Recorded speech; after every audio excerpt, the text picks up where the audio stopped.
Want to control your video games with your mind? Our next guest has a headset that can send messages to your computer, allowing you to control it with your thoughts.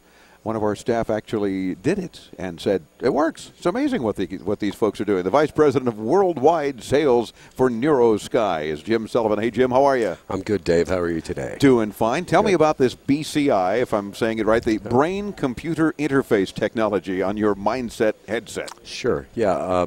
So we developed a technology, and it's related to the medical technology that's used in EEG, reads brainwaves. But what we've done is we've kind of reinvented it from the consumer point of view.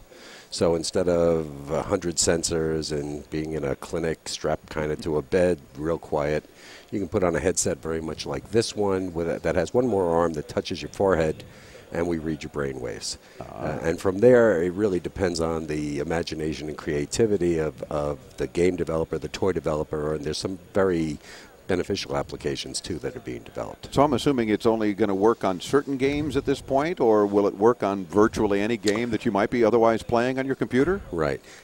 No, it'll work on games, really, that incorporate the technology. So one thing you can't do is replicate or replace a controller with it.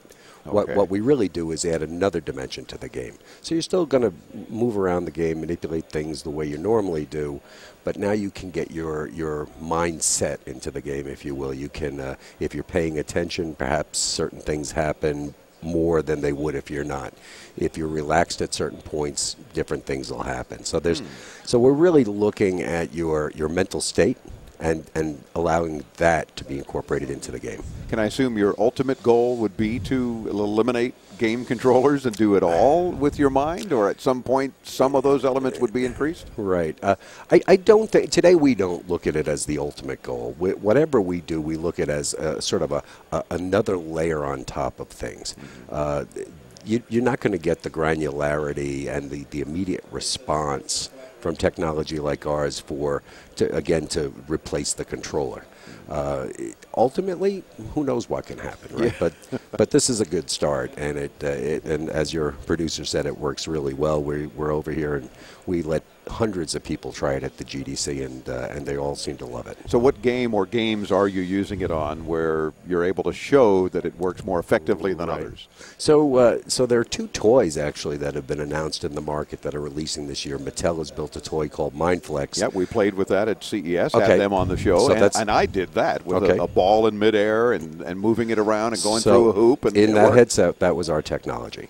And another company called Uncle Milton, the Ant Farm people, have built a Star Wars themed toy based on it. So that's out there today. There are about 15 games being developed, and you can see some of them at our booth.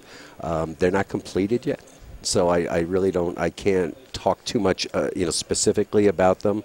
But there will be games from adult games, casual games, and games, first-person shooter games, where you can't visualize the enemy unless you're paying a certain level of attention, that sort of thing. Got it. Which, of course, you should be. If you're involved in that game and immersed into that game, you should be paying attention. Exactly. Right? Gotcha. And when will these things be available? Well, you're going to start to see a lot of them by the middle of this year, and quite a few by the holiday season. Very cool. Check them out at NeuroSky.com, N-E-U-R-O Sky.com for more info. We'll have the link for you, and you'll see what Jim and his team are up to. Thanks for joining us here at GDC. Thanks for having us, Dave. We're back with more from San Francisco, and the Game Developers Conference as Into Tomorrow continues.